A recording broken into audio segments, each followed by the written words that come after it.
یہ سورۃ القدر ہے، یہ ہے در حقیقت نزول قرآن کا جو وقت ہے جو معین کیا اللہ تعالیٰ نے. کب یہ قرآن اس کا آغاز ہوا نزول کا، یا پورا قرآن جو ہے لوح محفوظ سے سماع دنیا تک اتار دیا گیا. اور سورۃ البینہ کا مقصد، سورہ کا مرکزی مضمون کیا ہے کہ مقصد رسالت کیا ہے، اللہ نے رسول کیوں بھیجے. لم یکن الذین کفروا من اہل الکتاب والمشرکین منفکین حتی تأتیہم البینہ رسول من اللہ یتلو صحفا مطہرۃ فیہا کتب قیمہ. تو یہ 4 سورہ جو ہے اس کے لیے نبوت و رسالت کا عنوان نہایت موضوع ہے. اس کے بعد پھر جو 4 سورتیں آنے والی ہیں پھر وہ 4 سورہ ہے انذار آخرت. سورۃ الزلزال، اذا زلزلت الارض زلزالها واخرجت الارض اثقالها وقال الانسان ما لها. اس کے بعد سورۃ العادیات، پھر سورۃ القارعہ، القارعہ ما القارعہ وما ادراک ما القارعہ. اس کے بعد سورۃ التکاثر، الہاکم التکاثر حتی زرتم المقابر کلا سوف تعلمون ثم کلا سوف تعلمون. یہ گویا کہ انذار آخرت پر 4 سورتیں مشتمل ہیں. تو ان 5-4 سوروں میں اول و آخر مضمون یکساں ہو گیا، وہ بھی آخرت سے متعلق سورۃ التکویر، سورۃ الانفطار، سورۃ الانشقاق اور سورۃ التطفیف، اور یہ بھی سورۃ الزلزال، پھر سورۃ العادیات، پھر سورۃ القارعہ، پھر سورۃ التکاثر. تو اول و آخر کا مضمون وہی ہے کہ جو اس تمام گروپ کا مرکزی عمود ہے، انذار آخرت. لیکن درمیان میں یہ 3-4 سورے جو آئے ہیں ان میں حکیمانہ مضامین ہیں، نبوت و رسالت کے مقاصد کا تذکرہ ہے، پھر یہ کہ نور و ظلمت جو باطن میں بھی ہے اور خارج میں بھی ہے اس کے حوالے سے نہایت معرفت اور حکمت کے موتی ہے قیمتی کہ جو اس 4 سورے میں آئے. اب اس تمہید کے بعد صرف یہ نوٹ کر لیجئے کہ سورۃ القدر کا جوڑا جو ہے اصل میں وہ سورۃ البینہ ہے. ان میں کیا نسبت ہے؟ سورۃ القدر جو ہے وہ آغاز نزول قرآن کے ذکر پر مشتمل ہے، انا انزلناہ فی لیلۃ القدر. اور سورۃ البینہ مقصد نزول قرآن پر مشتمل ہے. کیوں نازل کیا گیا یہ قرآن؟ معاذ اللہ، میں صرف بات واضح کرنے کے لیے لفظ استعمال کر رہا ہوں، یہ اللہ کی کوئی ہابی نہیں ہے. کتابیں اتارنا یہ کوئی اللہ کا شغل نہیں، مشغلہ نہیں. کیوں اتارا؟ ایک مقصد ہے عظیم،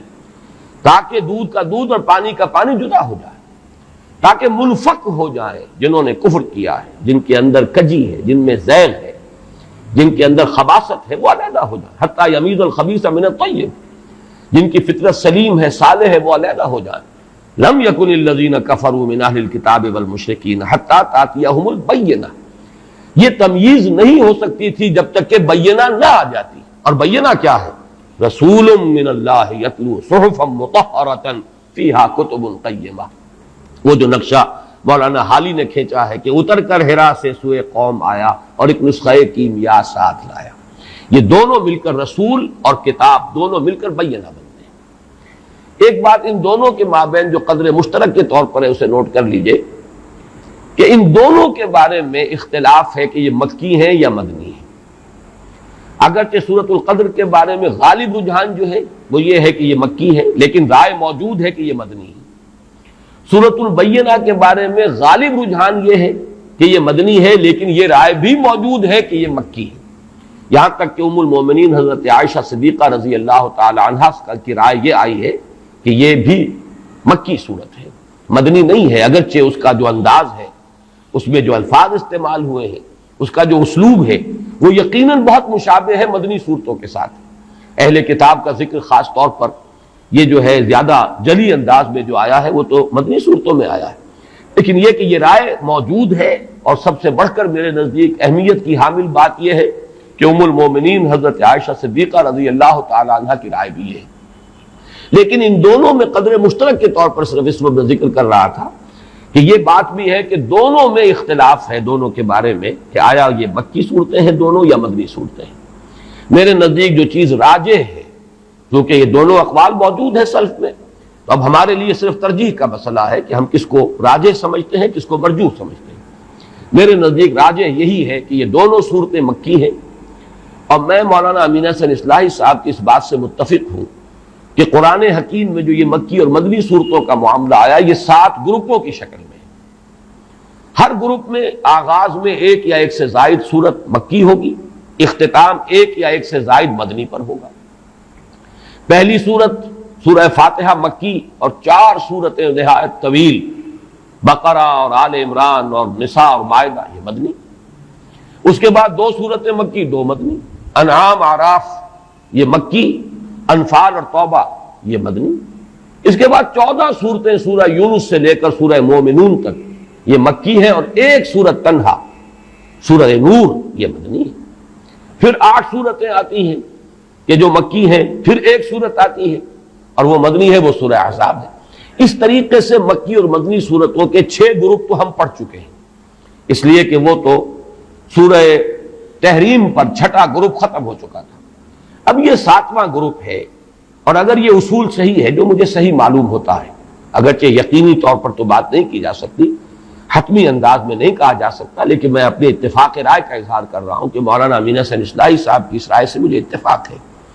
کہ یہ 7واں گروپ بھی اسی طرح ہے کہ اس کی اکثر و بیشتر صورتیں مکی، آخر میں صرف مدنی آئیں گی، درمیان میں نہیں ہو سکتا معاملہ، ورنہ تو پھر یہ کہ گروپوں کی وہ ترتیب جو ہے وہ ڈسٹرب ہو جائے گی، پھر وہ 7 گروپ نہیں رہیں گے، 8 بن جائیں گے یا 9 بن جائیں گے، جو بھی شکل اس کی ہو۔ اس اعتبار سے، اور مجھے نہ صرف اس اصول کے اعتبار سے بلکہ ویسے بھی جو قرائن محسوس ہوتے ہیں وہ یہی ہے کہ یہ صورتیں مکی ہیں۔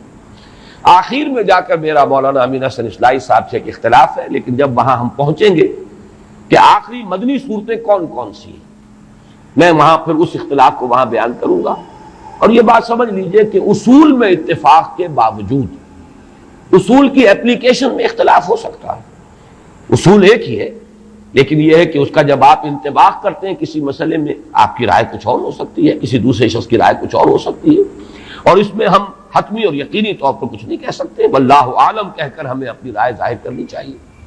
تو جہاں تک بحیثیت مجموعی اصول کا تعلق ہے، مکی مدنی صورتوں کے 7 گروپ، ان میں مجھے کامل اتفاق ہے مولانا اصلاحی صاحب کے ساتھ، لیکن آخری گروپ کی مدنیات کون سی ہے اس میں مجھے ان سے اختلاف ہے۔ اس سے بھی زیادہ گہرا تعلق جوڑا تو ہے اس کا سورۃ القدر کا، سورۃ البینہ، لیکن چونکہ 4 سورہ کے ضمن میں عرض کر چکا ہوں کہ صرف جوڑوں کی نسبت نہیں ہوتی، بلکہ بعض جگہوں پر آپ دیکھیں گے کہ اس 4 سورے کی سورہ نمبر 2 اور سورہ نمبر 3 میں زیادہ گہری مناسبت ہے، وہ میں بیان کر چکا ہوں سورۃ العلق کے درس کے ضمن میں۔ 5 آیات ابتدائی سورہ علق کی، اقرا بسم ربک الذی خلق خلق الانسان من علق اقرا وربک الاکرم الذی علم بالقلم علم الانسان ما لم یعلم، اور 5 ہی آیات ہیں اس سورہ مبارکہ کی سورۃ القدر کی، اور ان میں جو گہرا ربط ہے وہ اظہر من الشمس ہے، وہ پہلی وحی ہے، اور اس میں پہلی وحی کے نزول کا ذکر ہے، اس کا وقت معین کیا گیا ہے، ہم نے یہ لیلہ مبارکہ میں اس کو نازل فرمایا۔ انا انزلناہ فی لیلۃ القدر وما ادراک ما لیلۃ القدر لیلۃ القدر خیر من الف شہر تنزل الملائکۃ والروح فیہا باذن ربہم من کل امر سلام ہی حتی مطلع الفجر۔ تو کس قدر خوبصورت ربط ہے سورہ علق کی 5 آیات ابتدائی، اور یہ سورہ مبارکہ کل 5 آیات پر مشتمل، وہ پہلی وحی ہے جو نازل ہوئی، اور یہ پہلی وحی کے نزول کا وقت ہے جس کا تعین ہو رہا ہے سورۃ القدر میں۔ ایک میں اس سے پہلے بھی عرض کر چکا ہوں، جیسے سورۃ التین اور سورہ بلد کے درمیان، حالانکہ سورہ بلد جو ہے وہ تو 4 سورہ دعوت و حکمت سے متعلق ہے، اس کی آخری صورت ہے 4تھی صورت، اور سورۃ التین جو ہے وہ 4 سورہ نبوت و رسالت کی پہلی صورت ہے، لیکن ان کے مابین بڑا گہرا ربط ہے۔ جو قسمیں ہیں، لا اقسم بہذا البلد وانت حل بہذا البلد ووالد وما ولد لقد خلقنا الانسان فی کبد والتین والزیتون وطور سینین وہذا البلد الامین لقد خلقنا الانسان فی احسن تقویم۔ تو معنوی اعتبار سے بہت مشابہت اور مناسبت اور بہت گہرا ربط جو ہے سورہ بلد اور سورۃ التین کے مابین بھی ہے۔ بالکل اسی طرح یہاں نوٹ کر لیجئے کہ ایک ربط ثالث جو ہے اس سورۃ القدر کا، ایک ربط تو ہے جوڑے ہونے کی نسبت سے سورہ بینہ کے ساتھ، ایک ربط ہے 4 سورہ کے اعتبار سے سورۃ العلق کی ابتدائی 5 آیات کے ساتھ۔ یہ ربط ثالث ہے، یہ 3rd ڈائمنشن ہے اس کے مضامین کے ربط کا، اور وہ آپ نے نوٹ کر لیا ہوگا، میں نے ابتدا میں تلاوت جو کی ہے سورۃ القدر کی، اس کے ساتھ ہی متصلاً تلاوت کی ہے سورہ دخان کی ابتدائی 6 آیات کی۔ مضامین کے اعتبار سے ان میں جس قدر مشابہت ہے، یہاں لیلۃ القدر کا لفظ آیا، وہاں لیلہ مبارکہ کا لفظ آیا، انا انزلناہ فی لیلۃ مبارکۃ، یہاں انا انزلناہ فی لیلۃ القدر، یہاں یہ فرمایا گیا من کل امر تنزل الملائکۃ والروح فیہا باذن ربہم من کل امر، وہاں فرمایا فیہا یفرق کل امر حکیم امرا من عندنا انا کنا مرسلین۔ تو مضامین کے اعتبار سے، اور وہ جو اصول میں نے بارہا بیان کیا ہے کہ اہم مضامین قرآن حکیم میں کم سے کم 2 جگہ ضرور آئیں گے بڑی گہری مشابہت کے ساتھ، تو یہ مضمون جو ہے وہ لیلہ مبارکہ، وہ لیلۃ القدر جو ہے، اس کا ذکر، اس کی عظمت کا بیان، یہ قرآن مجید میں ان 2 مقامات پر آ رہا ہے۔ مصحف میں تو بہت فصل ہے، کہاں سورہ دخان 25ویں پارے میں، کہاں یہ آخری پارے میں سورۃ القدر، گویا کہ کافی بعد ہے مصحف کے اعتبار سے، لیکن مضامین کے اعتبار سے نہایت قریبی ربط ہے، بہت گہری مشابہت ہے۔ اب آئیے ان تمہیدی مضامین کے بعد ہم اس سورہ مبارکہ کا لفظ بلفظ مطالعہ شروع کریں۔ انا انزلناہ فی لیلۃ القدر، یہاں نوٹ کیجئے قرآن حکیم میں اللہ تعالیٰ نے اپنی ذات کے لیے کہیں تو واحد کا صیغہ استعمال کیا، اننی انا اللہ لا الہ الا انا فاعبدنی واقم الصلاۃ لذکری، یہ سب واحد کی صیغہ، کہیں جمع کا صیغہ آتا ہے، انا انزلناہ فی لیلۃ القدر انا فتحنا لک فتحا مبینا انا نحن نزلنا الذکر وانا لہ لحافظون انا اعطیناک الکوثر۔ تو اس میں ظاہر بات ہے کہ اگرچہ یہ مفرد ہے انی، اور یہ انا جو ہے جمع کا صیغہ ہے، لیکن یہ اظہر من الشمس ہے کہ اس میں اللہ تعالیٰ کی ذات میں کوئی تعدد یا تکثر کا کوئی سوال نہیں، معاذ اللہ ثم معاذ اللہ، کوئی کثرت نہیں ہے، وہ تو وحدت مطلقہ ہے، ذات باری تعالیٰ وحدت مطلقہ ہے، جس سے بڑی وحدت اور جس سے گہری وحدت کا ہم تصور بھی نہیں کر سکتے۔ لہذا یہاں پر جمع کا صیغہ کس لیے آیا؟ یہ عربی زبان کا اسلوب ہے کہ جیسے شاہانہ انداز کا کلام ہوتا ہے ہم، یہ ہم جو ہے در حقیقت اپنی عظمت، اپنی تفخیم، اپنی جلالت شان، اپنی علو مرتبت، اس کے اظہار کے لیے انا انزلناہ فی لیلۃ القدر، انزلناہ یہ جو ضمیر مفعولی ہے، ہم نے نازل کیا اس کو لیلۃ القدر میں۔ اب یہ عام طور پر تو اسلوب یہ ہے کہ ضمیر کا استعمال وہاں آنا چاہیے جہاں جس شے کے لیے ضمیر آ رہی ہے اس کا ذکر صراحت کے ساتھ پہلے ہو چکا ہو، عام اسلوب یہی ہے، لیکن قرآن حکیم کے اپنے اسالیب ہیں، خاص مخصوص اسالیب ہے۔ قرآن مجید جیسے ہم کہا کرتے ہیں کہ فلاں ادیب جو ہے وہ خود صاحب طرز ادیب ہے، اس نے اپنی طرز خود ایجاد کی ہے، یہ طرز خاص ہے ایجاد میری۔ صاحب طرز ادیب جیسے ہوتے ہیں ہمارے ہاں، جن کو ہم کہتے ہیں، قرار دیتے ہیں،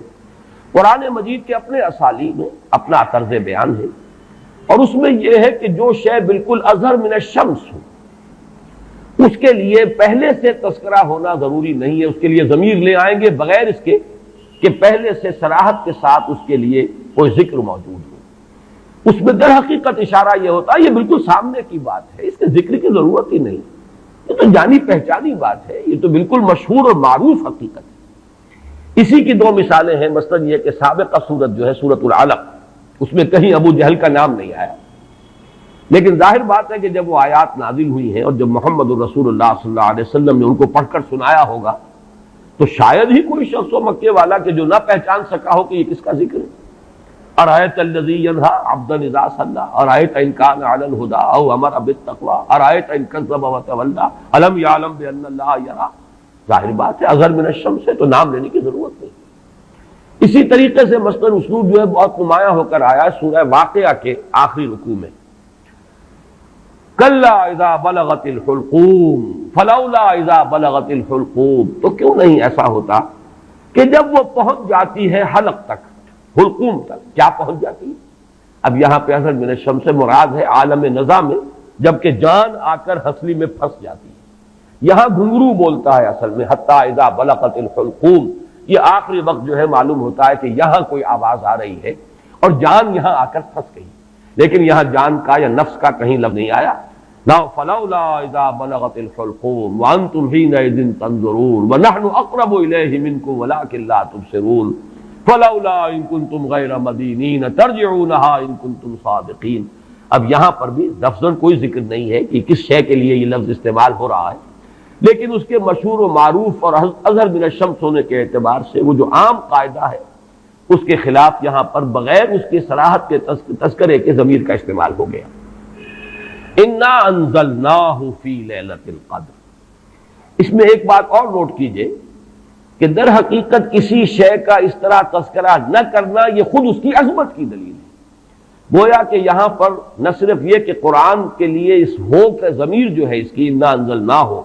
یہ قرآن کے اپنے مخصوص اسلوب کے مطابق آئی ہے، بلکہ اس میں قرآن کی عظمت کی طرف اشارہ ہے. اس لیے کہ جو صاحب عظمت ہستی ہو اس کا نام نہیں لیا جاتا، بلکہ اس کی طرف آ جناب، آ حضور، یہ الفاظ جو ہیں یہ اسی لیے اختیار کیے گئے ہیں اور ایجاد کیے گئے ہیں کہ عظیم ہستی صاحب مرتبہ کوئی شخصیت ہے، اس کا نام نہیں لیا جاتا، اس کی طرف اشارے کیے جاتے ہیں. انا انزلناہ، ہم نے اسے نازل فرمایا. معلوم یہ ہوا کہ اس میں عظمت قرآن کی طرف بھی ایک اشارہ کیا جا رہا ہے. پھر اس میں عظمت قرآن جو ہے اس کے دو اور اسلوب ہیں جو اس میں سامنے آئے. انا انزلناہ فی لیلۃ القدر، ہم نے خود نازل کیا اس کو. حالانکہ ہمیں معلوم ہے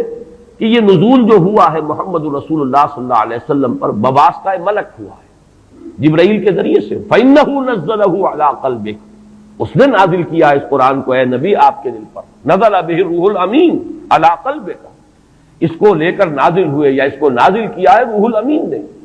تو معلوم یہ ہوا کہ فرشتہ درمیان میں ہے،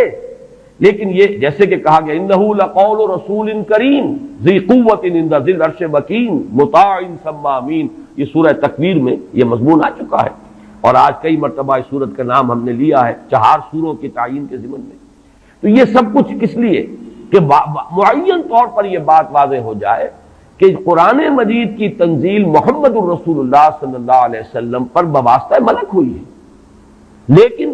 یہاں اس واسطے کو ہٹا کر بات کی جا رہی ہے انا انزلناہ فی لیلۃ القدر، تاکہ یہ اللہ تعالیٰ کی ذات کے ساتھ اس کی جو نسبت خصوصی ہے وہ نمایاں ہو، اور اس سے قرآن مجید کی بھی عظمت جو ہے وہ اور اجاگر ہو کر اور نکھر کر اور ظاہر ہو کر سامنے آ جائے. اسی طریقے سے اس کا ایک اور اسلوب بھی ہے کہ وقت نزول جو ہے لیلۃ القدر، جبکہ ہم نے اسے نازل کیا ہے لیلۃ القدر میں، اور پوری سورت جو ہے اب اس لیلۃ القدر کی عظمت پر جو ہے گفتگو کر رہی ہے. اس میں بھی گویا کہ نزول قرآن جو ہے اس کے لیے لیلۃ القدر کا انتخاب یہ بھی عظمت قرآن کے بیان و اظہار کا ایک اسلوب ہے. انا انزلناہ فی لیلۃ القدر. اس میں اب تیسری بحث جو ہماری ہے وہ یہ ہے کہ انزال اور تنزیل کا فرق. یہ بارہ میں عرض کر چکا ہوں کہ باب افعال سے مصدر آئے اور پھر باب تنزیل سے اسی مادے سے اگر مصدر آئے تو ان میں فرق کیا ہوتا ہے. باب افعال میں کسی کام کا دفعتن کر دینا، ایک ہی مرتبہ یک بارگی جسے ہم کہتے ہیں کام کو مکمل کر دینا. باب تفعیل میں تدریجن، یہ تدریج خود جو ہے تفعیل کے وزن پر ہے، تدریجن تھوڑا تھوڑا کر کے کسی کام کو بڑے اہتمام کے ساتھ، اس لیے کہ جب اہتمام ہوتا ہے اور جب اس کی خاص توجہ ہوتی ہے تو رفتار کم ہو جائے گی، اور جب کہیں کسی کام کو بس تیزی سے کر دیا جائے تو پھر اتنی توجہ کی ضرورت نہیں ہوتی. اس میں مثال جو ہے بہت نمایاں اعلام اور تعلیم. اعلام کے معنی خبردار کر دینا، بتا دینا، بس بتا دیا. اب تمہاری سمجھ میں آیا ہے تو آیا ہے، نہیں آیا تو نہیں آیا. اگر آیا ہے تو ٹھیک ہے، نہیں آیا تو دفع ہو جاؤ. ہمارا کام تھا بتا دینا، ہم نے بتا دیا، یہ اعلام ہے، بتا دیا اعلام.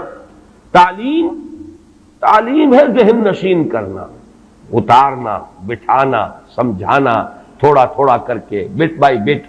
پھر یہ دیکھنا کہ یہ بات سمجھ میں آ گئی تو اگلا قدم، یہ بھی اگر سمجھ میں آ گئی تو اگلی بات. یہ تعلیم ہے. تو اسی طریقے سے جو اعلام اور تعلیم کا فرق ہے وہی فرق ہے انزال اور تنزیل کا. اور یہ الفاظ دو قرآن مجید میں اگرچہ کہیں کہیں استثناءات ہیں، لیکن آپ کو معلوم ہے کہ یہ تو اصول ہے دنیا میں ہر جگہ پر، ایکسیپشنز پروو دی رول. اگر کہیں استثناءات آ جائیں تو اس سے قانون جو ہے اور کلیات ٹوٹتے نہیں ہیں بلکہ اور موقت ہو جاتے ہیں. تو یہ بات نوٹ کر لیجئے کہ استثناءات تو اگرچہ ہیں انزال اور تنزیل کے استعمال میں، لیکن یہ کہ بالعموم یا یوں کہیے کہ قانون کے طور پر، ایک کلیے کے طور پر انزال کا لفظ آتا ہے قرآن مجید کا نزول یا تو آغاز نزول جو ہوا محمد الرسول اللہ صلی اللہ علیہ وسلم پر، یا پورے قرآن کا نازل کیا جانا لوح محفوظ سے سمائے دنیا تک، کیونکہ یہ دفعتاً ہوا ہے، پورا قرآن ہے کہ جو نازل کر دیا گیا۔ یہ دونوں آراء جو ہیں ہمارے ہاں مفسرین کے ہاں موجود ہیں۔ امام شعبی کی رائے یہ ہے کہ انا انزلناہ فی لیلۃ القدر سے مراد یہ ہے کہ اس کا آغاز نزول ہوا ہے لیلۃ القدر میں۔ حضرت عبداللہ ابن عباس رضی اللہ تعالی عنہما، اور ظاہر بات ہے کہ ان کی رائے بہت زیادہ اہمیت کی حامل ہے، وہ حبر الامہ ہے، ان کے بارے میں حضور کی خصوصی دعا ہے، اللہم فقہہ فی الدین وعلمہ التاویل، اے اللہ اس نوجوان کو دین کا فہم اور تفقہ عطا فرما اور اسے تعویل اور تفسیر کا علم جو ہے بالخصوص وہ عطا فرما۔ تو حضرت عبداللہ ابن عباس اسی وجہ سے رضی اللہ تعالی عنہما حبر الامہ، حبر کہتے ہیں بہت بڑے عالم کو، حالانکہ وہ نوجوان تھے، لیکن یہ کہ ان کی رائے یہ ہے کہ اس سے مراد یہ ہے کہ پورا قرآن حکیم لوح محفوظ سے سمائے دنیا تک لیلۃ القدر میں نازل کر دیا گیا۔ یہ کام دفعتاً ہوا، اسی لیے لفظ انزال آیا ہے۔ وہ لیلۃ القدر کا تذکرہ ہو رہا ہے تو انا انزلناہ فی لیلۃ القدر، پھر یہ کہ رمضان مبارک میں وہ لیلۃ القدر ہے تو شہر رمضان الذی انزل فیہ القرآن، یہاں پر جو مجہول کا صیغہ آیا وہی باب افعال سے آیا ہے لیکن حضور پر جو قرآن کا نزول ہوا ہے وہ سب کو معلوم ہے کہ 22 برس میں اس کی تکمیل ہوئی ہے، تھوڑا تھوڑا کر کے نازل ہوا ہے۔ پہلی آیتیں 5 نازل ہوئی جو ہم پڑھ چکے ہیں پچھلے درس میں، اس کے بعد 7 آیتیں نازل ہوئی سورہ نون کی، اس کے بعد 7 آیتیں نازل ہوئی سورہ مزمل کی، اس کے بعد 7 آیتیں نازل ہوئی سورہ مدثر کی، اس کے بعد 7 آیتوں پر مشتمل نازل ہوئی سورہ فاتحہ، اس کے بعد 5 آیتیں پر مشتمل سورت نازل ہوئی سورۃ اللہب۔ تو یہ نجمن یہ تقریباً 22 برس میں جا کر اس کی تکمیل ہوئی ہے تنزیل کی۔ اب یہاں لفظ تنزیل ہوتا ہے، فَإِنَّهُ نَزَّلَهُ عَلَىٰ قَلْبِكَ، اے محمد آپ کے قلب پر جو ہے یہ تنزیل کے طور پر آیا ہے، نجمن آیا ہے، تھوڑا تھوڑا کر کے آیا ہے، رفتہ رفتہ آیا ہے، تدریجاً آیا ہے۔ بلکہ یہ بحث تو کئی بار آ چکی ہے کہ حضور کو تو اشتیاق رہتا تھا، آپ چاہتے تھے کہ جلدی جلدی قرآن نازل ہو، اور آپ جو ہے شکوہ بھی کرتے تھے حضرت جبرائیل سے کہ آپ دیر دیر سے اور وقفہ ڈال کر آتے ہیں، جس کی کہ پھر قرآن مجید میں ہی مذکور ہے سورہ مریم میں کہ ان کی طرف سے ایک وضاحت آئی ہے وَمَا نَتَنَزَّلُ إِلَّا بِأَمْرِ رَبِّكَ، اور پھر اس کے علاوہ دوسرے مقام پر وَلَا تَعْجَلْ بِالْقُرْآنِ مِن قَبْلِ أَن يُقْضَىٰ إِلَيْكَ وَحْيُهُ، اے نبی جلدی نہ کیجیے، قرآن مجید کی آپ پر تنزیل جو ہے اس کے اندر جو وقت اور جو اس کے اندر وقفے ہیں یہ اللہ تعالیٰ کی حکمت کے تحت ہیں اور ان کے اندر حکمت مثمر ہے، لہذا آپ جلدی نہ کیجیے۔ وَلَا تَعْجَلْ بِالْقُرْآنِ مِن قَبْلِ أَن يُقْضَىٰ إِلَيْكَ وَحْيُهُ، تو اس اعتبار سے نوٹ کر لیجئے کہ تنزیل جو ہے وہ محمد الرسول اللہ صلی اللہ علیہ وسلم پر نزول قرآن کے لیے، اور انزال ہے قرآن مجید کا دفعتاً نازل ہو جانا۔ اور اس میں یہ سمجھتا ہوں کہ زیادہ جو قوی رائے ہے وہ حضرت عبداللہ ابن عباس رضی اللہ تعالی عنہما کی ہے کہ یہاں جس انزال کا ذکر کیا جا رہا ہے وہ لوح محفوظ، اور یہاں ذرا گن لیجئے قرآن مجید میں لوح محفوظ کے لیے 2 الفاظ اور بھی آئے ہیں، انہ فی ام الکتاب لدینا لعلی حکیم، یہ ام الکتاب میں ہے، وہ ہے اصل جڑ، وہ ہے اصل کتاب۔ یہ تو نقول ہے، جیسے کہ میں نے بارہا کہا ہے کہ فیصلہ جو ہے جج کے ہاتھ کا لکھا ہوا محفوظ ہے، آپ نقل حاصل کر سکتے ہیں، وہ نقل مطابق اصل جو ہے وہ آپ کو مل جائے گی، لیکن یہ کہ اصل فیصلہ تو وہ ہے جو جج نے اپنے ہاتھ سے لکھا ہے اور وہ محفوظ ہے۔ اسی طریقے سے اصل قرآن تو جس کو کہا گیا فی کتاب مکنون لا یمسہ الا المطہرون، تو کتاب مکنون، لوح محفوظ، ام الکتاب، یہ 3 جو ہے مختلف اسلوب ہیں اس حقیقت کو بیان کرنے کے لیے کہ وہ اس عالم امر میں، وہ 7ویں آسمان سے بھی اوپر کہیں کوئی ہے جس کی حقیقت کو اس وقت ہم نہیں سمجھ سکتے، وہ لوح محفوظ ہے، وہ ام الکتاب ہے، وہ کتاب مکنون ہے، وہاں سے یہ پورا قرآن نازل کر دیا گیا دفعتاً واحدہ، جملتاً واحدہ،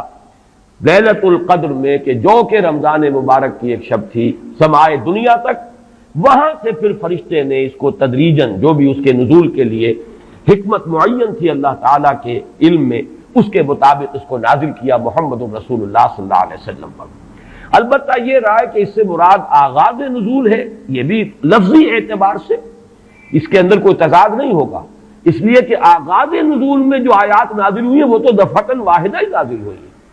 اقرا بسم ربک الذی خلق خلق الانسان من علق اقرا وربک الاکرم الذی علم بالقلم علم الانسان ما لم یعلم. تو یہ تو ظاہر ہے کہ ایک ہی وقت میں 5 آیات نازل ہوئی، لہذا امام شافعی کی رائے جو ہے وہ بھی جہاں تک کہ لغوی بحث ہے اس کے اعتبار سے اس کو رد نہیں کیا جا سکتا، لیکن یہ کہ جیسا کہ میں نے عرض کیا ہمارے لیے زیادہ اہمیت کا قول جو ہے وہ حضرت عبداللہ ابن عباس کا ہے رضی اللہ تعالی عنہما. اب آئیے لیلۃ القدر، انا انزلناہ فی لیلۃ القدر، اس میں قدر سے مراد کیا ہے؟ قدر کی رات. بعض حضرات نے تو بڑی آسانی کی ہے کہ ترجمے میں کہہ دیا ہم نے اسے شب قدر میں نازل کیا. ظاہر بات ہے کہ ترجمے میں تو آسان ہے، لیل کی جگہ شب کا لفظ لے آئیے اور اس کے ساتھ قدر کے لفظ کو جو کا تو رکھ دیجئے. یہی وجہ ہے کہ اردو میں ترجمہ کرنا، اردو میں درس دینا قرآن کا بہت آسان ہے، لیکن کوئی ایسی اجنبی زبان ہو کہ جس کے الفاظ سرے سے مناسبت نہ رکھتے ہو عربی زبان کے الفاظ کے ساتھ، وہاں بہت مشکل ہو جاتا ہے. اب اگر آپ انگریزی میں ٹرانسلیٹ کریں گے اس کو تو آپ کو کوئی مفہوم معین کرنا پڑے گا، کوئی ایک لفظ سلیکٹ کرنا پڑے گا. آپ قدر کے لفظ کو تو وہاں پر ریٹین نہیں کر سکتے، تو بہت مشکل ہو جائے گا ان زبانوں میں. چونکہ ہماری زبان جو ہے اس میں تو اکثر و بیشتر اصطلاحات جو ہیں وہ تو قرآن مجید کی جو کی تو منتقل ہو گئی. تقویٰ کا لفظ ہے تو جو کا تو ہے، ایمان کا لفظ ہے تو جو کا تو ہے. اس اعتبار سے اردو میں ترجمہ یا اردو میں درس قرآن دینا بہت آسان ہے، لیکن کسی اور زبان میں کہ جس کا کوئی بھی ربط نہ ہو اردو کے ساتھ، عربی کے ساتھ، فارسی کے ساتھ، بہت مشکل. اس قدر سے مراد کیا ہے؟ اس کے ضمن میں 3 آراء ہے کہ جو ملتی ہیں. 2 بہت مشہور ہیں، تیسری ذرا ایک شاذ رائے ہے، لیکن یہ کہ بہرحال وہ بھی میں چاہتا ہوں کہ آپ کے علم میں آ جائے. قدر سے مراد ایک تو یہ ہے کہ یہ تقدیر الامور، یہ رات وہ ہے کہ جس میں 1 سال کے لیے مقادیر اور تقدیروں کا تعین ہو جاتا ہے. اگرچہ ایک لفظ میں نے استعمال غلط کر دیا اس جملے میں، تعین تو وہ ہو چکا ہے ازل میں، اللہ تعالیٰ کے علم ازلی میں تو وہ چیزیں پہلے سے موجود ہیں. کب کس وقت کس شے کو ظہور پذیر ہونا ہے، کب کس وقت کس جگہ کون سا واقعہ ظاہر ہوگا. لیکن یہ ہے کہ وہ تو اللہ کا علم قدیم ہے، علم کی حد تک وہ علم قدیم ہے، وہ تو ہمیشہ سے شے جو ہے موجود ہے اللہ کے علم قدیم میں. لیکن یہ کہ ہر سال کا معلوم ہوتا ہے کہ جیسے ہمارے ہاں ایک مفہوم ہے بجٹ سیشن ہے، سال بسال کچھ چیزیں معین کی جاتی ہیں. اس اعتبار سے ہر سال یہ ایک شب آتی ہے کہ جس میں اس سال سے متعلق امور فرشتوں کے حوالے کر دیے جاتے ہیں. اس اصل جو ہے ام الکتاب سے یوں سمجھ لیجئے، ام الکتاب اب یہاں میں لفظ استعمال کر رہا ہوں، اللہ تعالیٰ کا علم قدیم. اللہ تعالیٰ کے علم قدیم میں جو چیزیں معین ہیں، جو آنے والے سال کے لیے جو حالات، حوادث، واقعات جو بھی ظہور پذیر ہونے ہیں، ان کے بارے میں اللہ کے جن فیصلوں کی تنفیذ ہونی ہے وہ حوالے کر دی جاتی ہیں فرشتوں کے کہ وہ ان کو تنفیذ کریں. یہ گویا کہ تقدیر کی رات ہے لیلۃ القدر، یعنی وہ رات جس میں تقدیر الامور، تمام معاملات جو ہیں ان کا معاملہ طے کر دیا جاتا ہے. اور اس کی تائید ہوتی ہے وہ سورہ دخان کی آیت سے فیہا یفرق کل امر حکیم. اور اس آیت میں جو لفظ آیا وہ بہت پیارا آیا، یفرق. اس رات میں ہر بات جو پختہ ہے وہ جدا کر دی جاتی ہے. فرق کے معنی جدا کرنا، فرق الگ کر دینا. فرق کے معنی ہے کسی شے کے ٹکڑے کر دینا، وہ فرق ہوگا. فرقوا دینہم، انہوں نے اپنے دین کے ٹکڑے کر دیے. کسی شے کو، کسی جز کو کل سے جدا کرنا، یہ فرق ہوگا. تو معلوم ہوا فیہا یفرق کل امر حکیم. میں آج سوچ رہا تھا تو انگریزی کا ایک لفظ بہترین ذہن میں آیا، ایشو ہو جانا. ایک شے ایشو کر دی جاتی. اب یہ آرڈرز ایشو ہو گئے، طے ہے علم قدیم میں. اللہ تعالیٰ کا وہ علم قدیم جو ازلی ہے اس میں تو وہ چیزیں ہیں، لیکن اس سال کے لیے وہ آرڈرز ایشو کر دیے گئے. فیہا یفرق کل امر حکیم امرا من عندنا،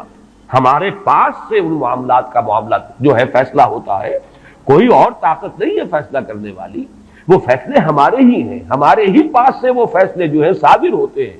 لیکن یہ کہ اس شب میں لیلہ مبارکہ اسے کہا گیا، انا انزلناہ فی لیلۃ مبارکۃ انا کنا منذرین فیہا یفرق کل امر حکیم امرا من عندنا انا کنا مرسلین. وہ ہمارے پاس سے وہ فیصلے جو ہیں وہ صادر ہو کر اور حوالے کر دیے جاتے ہیں. گویا کہ آپ جیسے کہتے ہیں آرڈر ایشو ہو گئے، آپ کے تبادلے کے یا آپ کی ترقی کا جو حکم ہے ایشو ہو گیا. تو یہ گویا کہ یہ 1 سال کا معاملہ. اور اس کے ساتھ ہی نوٹ کر لیجئے قرآن حکیم میں معلوم ہوتا ہے کہ اللہ تعالیٰ کے ہاں سے یہ فیصلے جو ہیں قضاء و قدر کے اور جو بھی اللہ کے احکام ہیں ان کی تنفیذ تدبیر امر، اس کے لیے بھی کئی لیولز معین ہیں۔ چنانچہ سورہ سجدہ میں جو فرمایا گیا ہے وہ تو یہ ہے کہ 1000 سال کا معاملہ طے ہو جاتا ہے۔ یدبر الامر من السماء الى الارض ثم يعرج الیہ فی یوم کان مقدارہ 1000 سنۃ مما تعدون۔ تمہاری تعداد اور تمہاری گنتی اور تمہارے حساب اور تمہاری تقویم سے جو 1000 سال بنتے ہیں، اللہ تعالیٰ کی تدبیر امر اس کے حساب سے ہوتی ہے، اور پھر اس کی تکمیل کے بعد پھر ملائکہ جو ہے اس کی جو رپورٹ ہے وہ لے کر اللہ تعالیٰ کے حضور میں حاضر ہوتے ہیں۔ یہ کہا جا سکتا ہے کہ جیسے ہم یہ سمجھتے ہیں کہ 7 آسمان ہیں، ان 7 آسمانوں کے ساتھ اللہ تعالیٰ کا یہ جو تدبیر امر کا معاملہ ہے کہ جو سمائے دنیا ہے اس پر وہ سالانہ ایشو ہو رہے ہوں احکام قضاء و قدر کے، اور وہی ہے کہ جو پھر اس سال کے دوران ان کی تنفیذ ہو جاتی ہے۔ اور اگر اس سے آگے 100 برس کی کوئی پلاننگ ہے تو وہ دوسرے کہیں آسمان پر ہو، اور اس سے اوپر اگر کوئی 1000 برس کی پلاننگ ہے تو وہ اس سے کہیں اوپر کے آسمان پر ہو، اور اگر اس سے اوپر 10,000 برس کی کوئی پلاننگ ہے تو اس سے اوپر کے آسمان پر ہو۔ یہ سارے معاملات عین ممکن ہیں، یہ عالم امر کی وہ باتیں ہیں جن کو صحیح طور پر سمجھنا ہم صرف اشارات کے حوالے سے کوئی دھندلا سا تصور قائم کر سکتے ہیں کہ قرآن ایک طرف یہ بھی کہہ رہا ہے یدبر الامر من السماء الى الارض ثم يعرج الیہ فی یوم کان مقدارہ 1000 سنۃ مما تعدون۔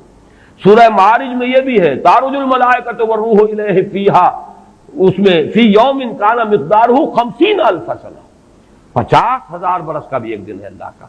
تو ہو سکتا ہے کہ ان تمام مختلف درجہ بدرجہ جو تدبیر امر کے فیصلے اللہ کی طرف سے حکمت الہی اور علم الہی سے جن چیزوں کا کہ ایشو ہو رہا ہو، جس کے کہ احکام صادر ہو رہے ہوں، وہ بھی درجہ بدرجہ ہوں، اور یہ جو ہے سمائے دنیا پر یہ ایک سالانہ جو ہے نظم اس کا قائم ہو، اور اس کے حوالے سے فرشتوں کو جو اس دنیا کے فرشتے ہیں جو یہاں پر تنفیذ امر کی جو خدمت ہے اس پر مامور ہیں ان کے حوالے کر دیے جاتے ہیں۔ تو ایک رائے تو میں نے عرض کی کہ قدر سے مراد تقدیر، کہ یہ رات جو ہے تقدیر الامور کی رات ہے، تمام جو امور ہیں ان کے مقادیر، ان کی تعیین، ان کے بارے میں اللہ تعالیٰ کے احکام جو ہے ان کا ایشو ہو جانا۔ ایک رائے یہ ہے کہ یہ قدر سے مراد ہے قدر و منزلت، اونچا رتبہ، علو شان، منزلہ اور شرف۔ اب اس کی تائید ہوتی ہے، معلوم ایسا ہوتا ہے کہ یہ دونوں باتیں تو بیک وقت جو ہے مراد ہیں، اسی لیے میں نے کہا یہ دونوں اقوال بہت مشہور بھی ہیں، اور میرے نزدیک یہ دونوں ہی اس میں یہ ذو معنیین لفظ کے طور پر یہاں استعمال ہوا، یہ دونوں ہی مراد ہیں۔ یہ رات خود اپنی جگہ پر بھی بجائے خود، جسے ہم کہتے ہیں بجائے خود بھی بہت قدر و منزلت کی رات ہے، اور اس شب میں 1 سال کے معاملات جو ہیں وہ فرشتوں کے حوالے کر دیے جاتے ہیں۔ اس اعتبار سے اس کو کہا گیا لیلہ مبارکہ، انا انزلناہ فی لیلۃ مبارکہ، یہ خود مبارک ہے، اس کے اندر برکتیں ہیں، اس کے اندر عظمت ہے، اس کی اپنی شان بلند ہے، علو مرتبت کی حامل ہے یہ رات۔ یہ دو مفہوم جو ہے جب تو میں نے جیسا کہ عرض کیا یہ تو بہت کثرت کے ساتھ ہیں اور یہی زیادہ مشہور بھی ہیں، بلکہ ان کے ضمن میں دوسری بات کے ضمن میں ایک نقطہ ترازی کے درجے کی بات ہے، لیکن بات چونکہ حسین ہے وہ میں آپ کو سنا رہا ہوں۔ ابو بکر وراق ہے جنہوں نے اس میں نقطہ پیدا کیا ہے کہ یہ لیلہ قدر اس لیے ہے لأنہ نزل فیہا کتاب ذو قدر علی لسان ملک ذی قدر علی امت لہا قدر۔ یہ 3 انہوں نے قدر جمع کیے ہیں کہ یہ اس لیے اس کو لیلۃ القدر کہا گیا کہ ایک طرف تو یہ کہ اس میں وہ کتاب نازل ہوئی جو بڑی قدر و منزلت والی کتاب ہے، ثانیاً وہ اس فرشتے کی زبانی نازل ہوئی کہ جو بہت قدر و منزلت کا ذی قوت عند ذی العرش مکین مطاع ثم امین، پھر اس امت کے لیے اس کی تنزیل ہو رہی ہے جس کی بڑی قدر و منزلت ہے اللہ کے ہاں۔ اور شاید اسی وجہ سے وہ کہتے ہیں جناب وراق کہ شاید اسی وجہ سے لفظ قدر جو ہے اس سورہ مبارکہ میں 3 مرتبہ آیا ہے۔ انا انزلناہ فی لیلۃ القدر وما ادراک ما لیلۃ القدر لیلۃ القدر خیر من الف شہر۔ لیکن جیسا کہ میں نے عرض کیا ہے یہ بس ایک نقطے کے حد تک ہے، ایک دلچسپ نقطہ ہے، میں نے اس کا تذکرہ کر دیا ہے۔ ایک تیسرا مفہوم جو شاذ ہے جو لیا گیا قدر سے، کہ قدر کا ایک مفہوم ہے تنگی کا بھی، جیسے کہ سورۃ الفجر میں ہم پڑھ چکے ہیں فَأَمَّا الْإِنسَانُ إِذَا مَا ابْتَلَاهُ رَبُّهُ فَأَكْرَمَهُ وَنَعَّمَهُ فَيَقُولُ رَبِّي أَكْرَمَنِ وَأَمَّا إِذَا مَا ابْتَلَاهُ فَقَدَرَ عَلَيْهِ رِزْقَهُ فَيَقُولُ رَبِّي أَهَانَنِ۔ انسان کا معاملہ عجیب ہے کہ جب اس کا رب اس کا امتحان لیتا ہے، اسے آزماتا ہے نعمتیں دے کر، عزت دے کر، تو کہتا میرے رب نے مجھے عزت دے دی، اور جب اس کا رب اس کو آزماتا ہے اس پر رزق کو تنگ کر کے، تو وہ کہتا میرے رب نے مجھے ذلیل کر دیا۔ تو یہاں پر جو تنگی کا مفہوم ہے قدر میں، تو ایک مفہوم یہ لیا گیا ہے کہ یہ لیلۃ القدر لیلۃ الضیق ہے، اور یہ اس لیے کہ اس زمین پر اتنی کثرت سے، اتنی کثیر تعداد میں فرشتے نازل ہوتے ہیں کہ تنگی پیدا ہو جاتی ہے۔ اب ظاہر بات ہے کہ یہ اس عالم ارواح کے ساتھ مناسبت رکھنے والے لوگ، جن کی اپنی روحیں جو ہیں وہ اس درجے لطیف ہوں کہ کچھ مناسبت ان کو پیدا ہو گئی ہو، صرف ان کا ایک ادراک ہو سکتا ہے، باقی یہ کہ جہاں تک لفظ کا تعلق ہے اس میں اس کی گنجائش موجود ہے۔ تو لیلۃ القدر کے 3 مفہوم ہوئے، جن میں سے 2 جو ہے پہلے وہ تو باہم جمع بھی ہو سکتے ہیں، ذو معنیین لفظ کی حیثیت سے اس کا استعمال ہو سکتا ہے۔ اس میں تمام مقادیر اور تمام تقدیروں کا گویا کہ اللہ تعالیٰ کی طرف سے صدور ہو جاتا ہے، ایشو ہو جاتے ہیں تمام احکام آئندہ سال کے لیے۔ دوسرے یہ کہ یہ خود اپنی جگہ پر بڑی مبارک اور بڑی قدر و منزلت والی رات ہے۔ تیسری بات وہ ہے جو میں نے عرض کیا، ایک شاذ سی رائے ہے کہ اس میں فرشتوں کا نزول اس کثرت سے ہوتا ہے کہ زمین کے اندر اس کی وجہ سے جگہ کی تنگی ہو جاتی ہے، واللہ اعلم۔ اب اس کے بعد فرمایا وَمَا أَدْرَاكَ مَا لَيْلَةُ الْقَدْرِ، یہ ما ادراکا اور ما یدریکا، اس کے بارے میں بعض حضرات کی ایک رائے ہے جو شاید اس سے پہلے اتنی وضاحت سے میں نے کبھی بیان نہ کی ہو، آج اس کو نوٹ کر لیجئے۔ عموماً تو مفسرین دونوں کا مفہوم ایک ہی لیتے ہیں، یعنی آپ کو کیا معلوم، آپ کو کس نے بتایا، گویا کہ نفی ہے کہ آپ کا اندازہ نہیں ہو سکتا کہ وہ کیا شے ہے، وہ لیلۃ القدر کی عظمت کیا ہے۔ لیکن بعض حضرات نے یہ فرق کیا ہے کہ جب یہ فعل ماضی میں آتا ہے وما ادراکا، اس میں مراد یہ کہ آپ کو خوب معلوم ہے، کیا ہی معلوم ہے آپ کو کہ اس کی قدر و قیمت کیا ہے، یعنی اس میں گویا کہ نبی اکرم صلی اللہ علیہ وسلم کے لیے نفی نہیں بلکہ اس بات، القاریہ وما ادراک ما القاریہ، القاریہ ما القاریہ وما ادراک ما القاریہ، گویا کہ اس بات ہوتا ہے کہ آپ کو خوب معلوم ہے کہ قاریہ کیا ہے۔ لیکن یہ کہ جہاں ما یدریکا آتا ہے وما یدریکا لعلہ یزکا او یذکر فتنفعہ الذکرہ، جہاں فعل مضارع آئے گا وہاں در حقیقت وہ مفہوم ہوگا کہ یہ بات حضور صلی اللہ علیہ وسلم کے علم میں نہیں ہے۔ آپ کو کیا معلوم، ہو سکتا ہے کہ وہ نصیحت اخذ کرتا اور اس کو تزکیہ حاصل کر لیتا، تو اس کے اندر تو نفی ہو سکتی ہے کہ اس وقت آپ کے علم میں وہ بات نہیں ہے۔ لیکن یہ بھی ایک تو یہ کہ ایک علمی نکتہ ہے اور اس میں ذرا باریک قسم کی نحوی بحث ہے، میں خود اپنا مقام یہ نہیں سمجھتا کہ اس قسم کی باریک نحوی بحثوں میں کوئی حتمی رائے قائم کروں۔ دوسرے یہ کہ اس سے ہماری حد تک کوئی فرق واقع نہیں ہوتا، فرق اگر واقع ہوتا ہے تو محمد الرسول اللہ صلی اللہ علیہ وسلم کے بارے میں واقع ہوتا ہے کہ اگر وما ادراکا آیا ہے تو گویا کہ اس بات ہے کہ حضور کے علم میں وہ بات ہے، اور وما یدریکا ہے تو گویا کہ اس میں نفی ہے کہ وہ بات حضور کے علم میں نہیں ہے۔ لیکن ہمارے لیے تو دونوں حالتوں میں نفی ہی نفی ہے، ہمیں کیا معلوم قاریہ کی اصل حقیقت ہمیں کیا اندازہ ہو سکتا ہے، لیلۃ القدر کی اصل عظمت کا ہمیں کیا اندازہ ہو سکتا ہے، قرآن کی عظمت و فضیلت کا ہمیں کیا اندازہ ہو سکتا ہے۔ ہمارے اعتبار سے وہ بحث جو ہے وہ محض ایک اکیڈمک اور ایک علمی بحث بن کر رہ جاتی ہے، اس کا کوئی فرق واقع نہیں ہوتا۔ اب اس کے بعد سوال پیدا ہوتا ہے کہ یہ رات جو ہے مخفی کیوں رکھی گئی، تعین کے ساتھ کچھ معلوم نہیں، یہ رات کون سی رات ہے، کون سی رات ہے، اس کا جواب تو میں بعد میں دوں گا کہ اس میں جو آراء ہیں مختلف، لیکن یہ کہ اس کو کیوں مخفی رکھا گیا اس پر کچھ پیاری باتیں ہیں جو مفسرین نے کہی ہیں۔ پہلی بات تو یہ کہ جتنی عظیم چیزیں ہیں ان سب کو مخفی رکھا گیا۔ قیامت کب آئے گی، مخفی آئے گی، یہ یقینی ہے، کب آئے گی یہ تو ان امور میں سے ہے کہ جس کا علم نبی اکرم صلی اللہ علیہ وسلم کو بھی نہیں دیا گیا، جبرائیل کو بھی نہیں دیا گیا۔ چنانچہ حدیث جبرائیل میں واضح طور پر الفاظ موجود ہیں وَمَا الْمَسْئُولُ عَنْهَا بِأَعْلَمَ مِنَ السَّائِلِ، کچھ معلوم نہیں، نہ سائل کو معلوم نہ مسئول کو معلوم قیامت کب آئے گی۔ اب یہ عظیم حقیقت مخفی رکھا گیا اور اس کا خاص طور پر ذکر کیا گیا سورہ طٰہٰ میں، اکاد اخفیھا لتجزی کل نفس بما تسعی۔ اگر تعین کر دیا جاتا تو جو قریب کے زمانے کے لوگ ہوتے وہ تو خوب پھر محنت کرتے آخرت کے لیے، اور ذرا فاصلے والے ہوتے وہ ذرا تساہل کرتے اس کے بارے میں.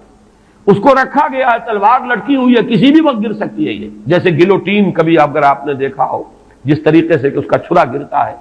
کسی بھی وقت گر سکتی ہے. لہٰذا ہر وقت چوکس رہو، چوکنے رہو. جیسے کہ صحابہ کرام کی شان معلوم ہوتی ہے بعض روایات سے کہ ذرا تیز ہوا چلتی تھی تو وہ سمجھتے تھے کہ قیامت آ گئی. اس درجے استحضار تھا اعصاب کے اوپر، اس کا اتنا اثر تھا کہ ذرا تیز جھکڑ چلا اور انہوں نے سمجھا قیامت آ گئی. تو اس طریقے سے قیامت کو مخفی رکھا گیا. اکاد اخفیھا لتجزی کل نفس بما تسعی. نہ آج سے 100 برس پہلے والوں کو معلوم تھا کہ قیامت کب آئے گی، نہ آج والوں کو معلوم ہے.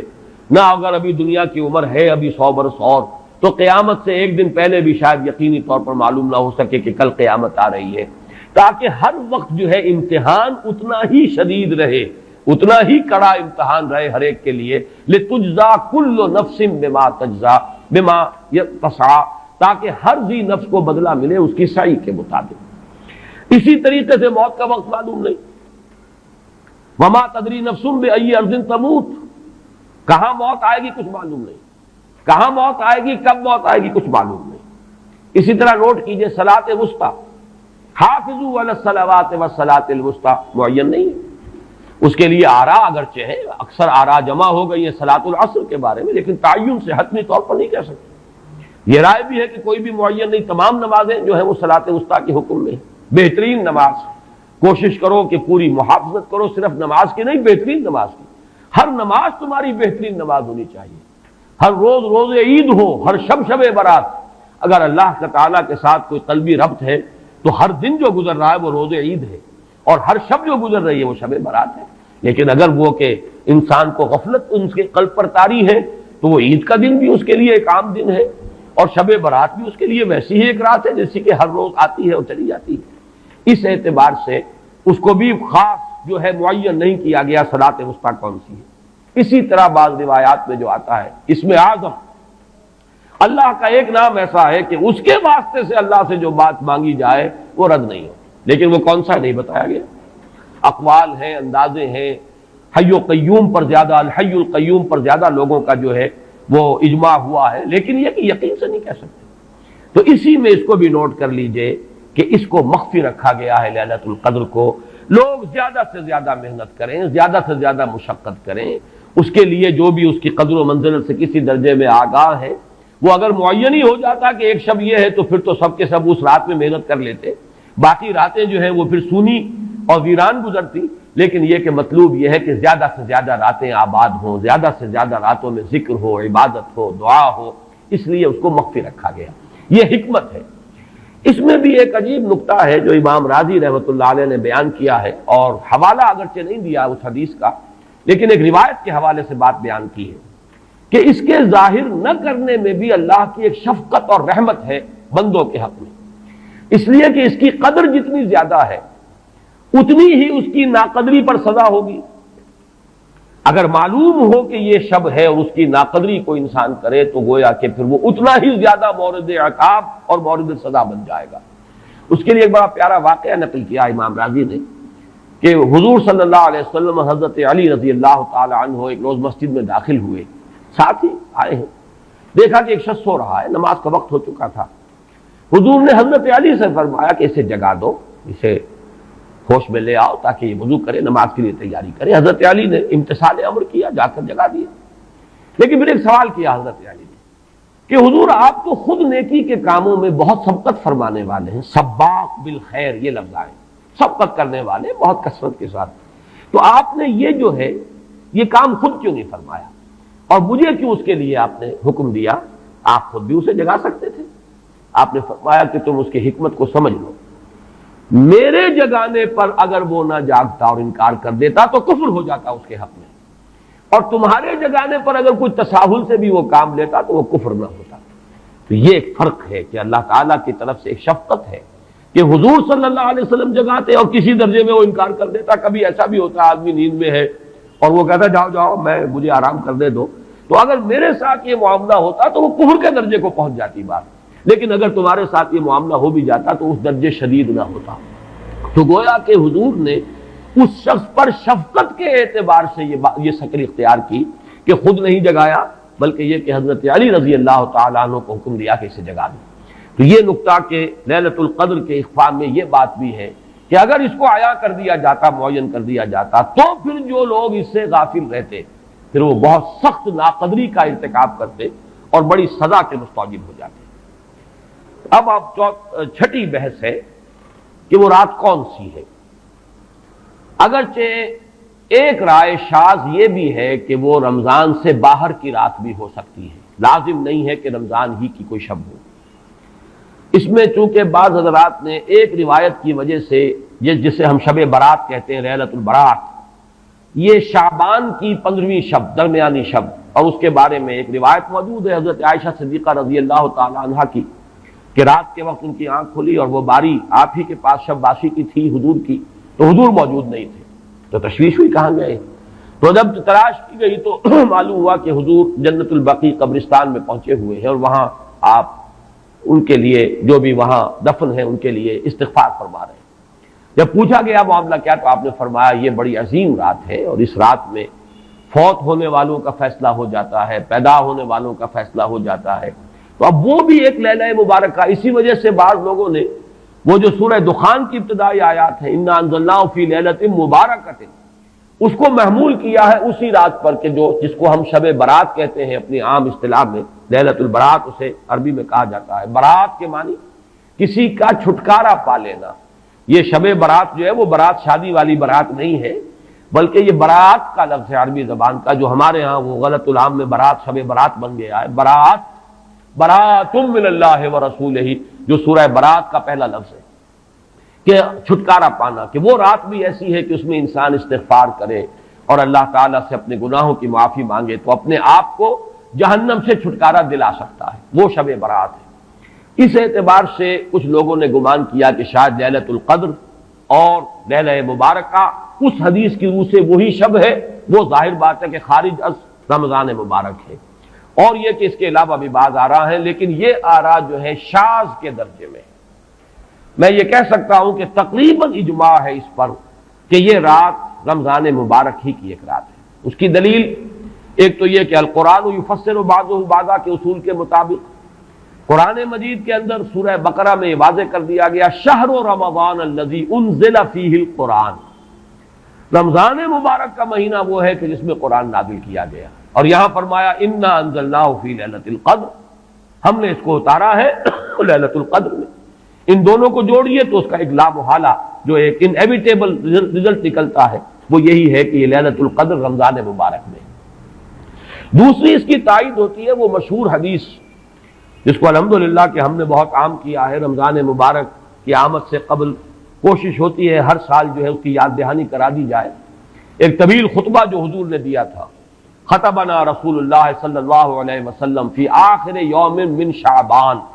یہ حضرت سلمان فارسی رضی اللہ تعالیٰ عنہ سے مروی ہے کہ حضور نے شعبان کے آخری دن ہمیں خطبہ ارشاد فرمایا، یا ایھا الناس قد اظلکم شہر عظیم شہر مبارک شہر فیہ لیلۃ خیر من الف شہر، لوگوں آگاہ ہو جاؤ، تم پر ایک بہت مبارک مہینے نے، بڑی عظمت والے مہینے نے سایہ کر دیا ہے، سایہ فگن ہو گیا ہے تم پر ایک مہینہ جو بڑی عظمت والا ہے، شہر عظیم جو بڑی برکت والا ہے، شہر مبارک، اور تیسرا جملہ اس میں یہی ہے شہر فیہ لیلۃ خیر من الف شہر، وہ مہینہ کہ جس میں ایک رات وہ بھی ہے کہ جو 1000 مہینوں سے افضل ہے۔ ان دونوں چیزوں کے حوالے سے تقریباً دلائل بھی موجود ہیں، اور ویسے یہ کہ جیسا کہ میں عرض کر چکا ہوں اجماع ہے کہ یہ رمضان مبارک ہی کی ایک شب ہے۔ لیکن رمضان مبارک کی کون سی شب ہے، اس پر بعض مفسرین نے تو لکھا ہے کہ 40 قول ہیں۔ چنانچہ صاحب تفسیر مظہری قاضی ثناء اللہ پانی پتی نے، میں نے وہ تفصیل تو نہیں پڑھی، کہ 40 قول نقل کیے، لیکن امام راضی نے جو 9 قول نقل کیے ہیں وہ میں تیزی کے ساتھ آپ کو سنا دیتا ہوں۔ ابن رزین رحمہ اللہ کا قول یہ ہے کہ رمضان کی پہلی شب ہے۔ حضرت حسن بصری رحمت اللہ علیہ، یہ ہے تابعین میں سے، اس لیے میں رضی اللہ عنہ نہیں کہہ رہا، رحمت اللہ علیہ، حضرت حسن بصری رحمت اللہ علیہ کی رائے ہے کہ یہ 17ویں شب ہے، یعنی وہ شب کہ پھر جس کے اگلے دن جو ہے وہ غزوہ بدر ہوا ہے، یوم الفرقان۔ حضرت انس رضی اللہ تعالی عنہ مرفوعاً روایت کرتے ہیں کہ یہ 19ویں شب ہے۔ محمد بن اسحاق جو بہت بڑے سیرت نگار ہیں حضور کے، ان کا قول ہے کہ یہ 21ویں شب ہے۔ حضرت عبداللہ ابن عباس رضی اللہ تعالی عنہما سے قول جو ہے مروی ہے کہ یہ 23ویں شب ہے۔ حضرت عبداللہ ابن مسعود رضی اللہ تعالی عنہ سے مروی ہے کہ یہ 24ویں شب ہے۔ اور اس کو میں ذرا اہمیت دیتا ہوں اس لیے کہ 24ویں شب جو ہے سورہ علق کی ابتدائی آیات کے نزول کے ضمن میں کچھ حساب کتاب کے جوڑنے سے 24ویں اور 25ویں شب کا بھی معاملہ جڑتا ہے، جو کہ میں نے آپ کو سورہ علق کے درس کے دوران بتایا تھا۔ اس کے بعد حضرت ابو ذر غفاری رضی اللہ تعالیٰ عنہ کا قول ہے کہ یہ 25ویں شب ہے۔ اس کے بعد حضرت ابی ابن کعب رضی اللہ تعالیٰ عنہ کا قول ہے، یہ وہ ہے جن کو کہ حضور نے خود فرمایا کہ اقرأہم ابی ابن کعب، قرآن مجید کے سب سے بڑے قاری حضرت ابی ابن کعب ہیں رضی اللہ تعالیٰ عنہ۔ اور ان کے بھی سینے پر آپ نے تھپکی دی تھی کہ ایک سوال کیا آپ نے کہ سب سے عظیم سورت کون سی ہے، اور جب انہوں نے صحیح جواب دے دیا سورہ فاتحہ، تو پھر یہ کہ اس پر حضور نے تھپکی دی کہ تمہیں اللہ تعالیٰ نے بہت صحیح مناسبت عطا کی ہے علم کے ساتھ۔ ان کی اور صحابہ میں سے بہت سے لوگوں کی رائے، یہاں تک کہ یہ کہا جا سکتا ہے کہ بقیہ اقوال جو ہے وہ شاذ کے درجے میں ہے، اور یہ گویا کہ اگر اجماع نہ کہا جائے تو بہت حد تک اتفاق کے درجے میں ہے کہ یہ 27ویں شب ہے۔ اور اس 27ویں شب کے ضمن میں حضرت عبداللہ ابن عباس سے ایک روایت میں پہلے آپ کو بتا چکا ہوں کہ 23ویں شب، لیکن 27ویں شب کے ضمن میں جو مختلف روایات حضرت عبداللہ ابن عباس رضی اللہ تعالی عنہما سے مروی ہیں، ان میں بھی کچھ لطیف نکات ہیں، وہ میں بعد میں بیان کروں گا۔ اس کے بعد ایک شاذ قول اور بھی ہے کہ یہ 29ویں شب ہے۔ تو یہ گویا کہ 9 ہے اقوال، جن میں سے بعض جلیل القدر صحابہ کے ہیں، عبداللہ ابن مسعود، ابو ذر غفاری، ابن عباس، ابی ابن کعب، لیکن یہ ہے کہ سب سے زیادہ جو اتفاق اگر اجماع نہ کہا جائے تو 27ویں شب پر ہے۔ اس 27ویں شب کے بارے میں حضرت عبداللہ ابن عباس نے 3 نکتے بیان کیے۔ ایک نکتہ تو یہ ہے کہ یہ پوری سورہ مبارکہ جو ہے سورۃ القدر، اس میں 30 الفاظ ہیں، اور ان 30 الفاظ میں سے 27واں لفظ ہے ہیا حتی مطلع الفجر، یہ 27واں ہے۔ اس کے اعتبار سے گویا کہ انہوں نے ایک ربط قائم کیا ہے کہ یہ 27ویں شب ہے۔ ایک بات انہوں نے یہ کہی ہے کہ اللہ تعالیٰ کو وطر محبوب ہے، اللہ وطر و یحب الوطر، اللہ خود بھی اکیلا ہے اور وطر کو پسند کرتا ہے۔ پھر یہ کہ وطر جو ہے اب رمضان مبارک کے اندر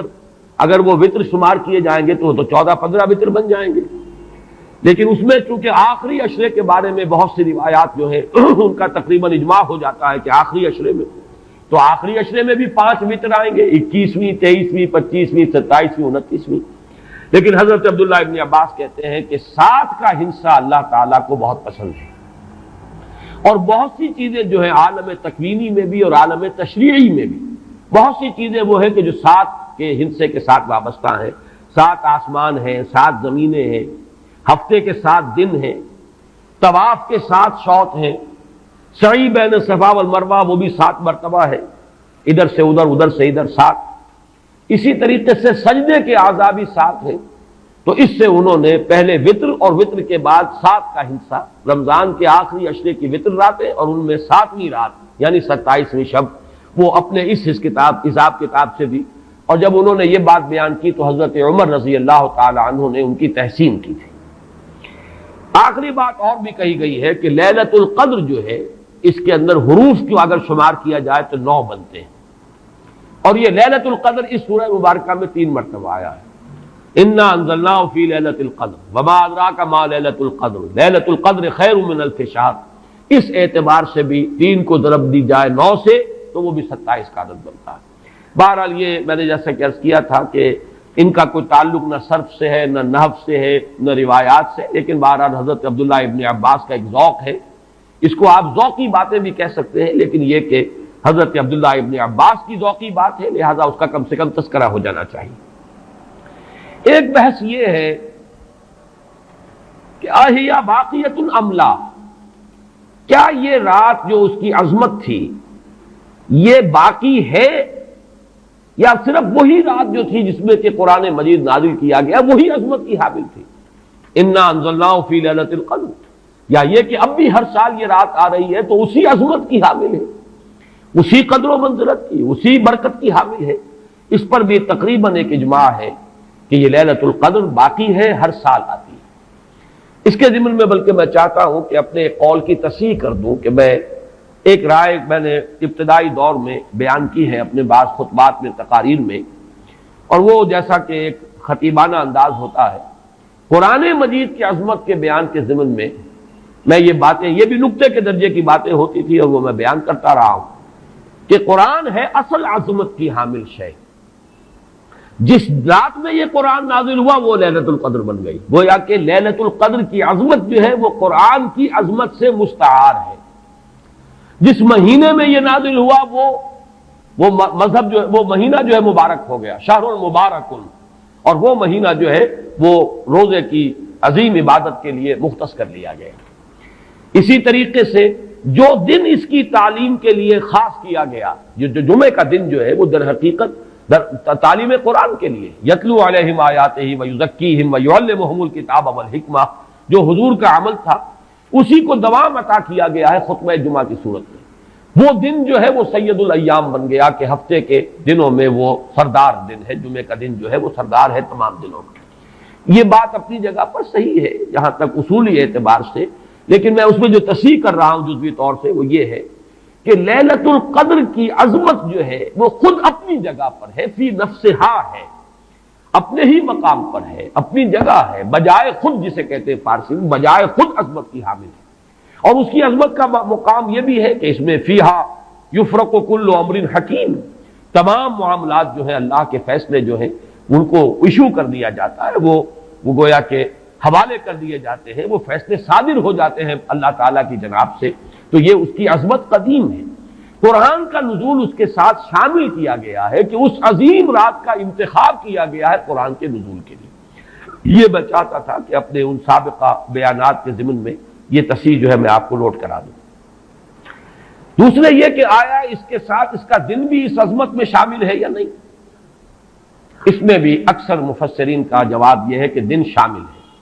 اس لیے کہ قرآن مجید کا حساب کتاب، عرب کی تقویم، اس میں رات بول کر بھی دن رات مراد لیتے تھے اور یوم بول کر بھی دن رات مراد لیتے تھے۔ یوم بھی 24 گھنٹے کے مجموعے کا نام ہے، اور جب رات کا تذکرہ آتا ہے تو رات بھی در حقیقت دن اور رات کے 24 گھنٹوں پر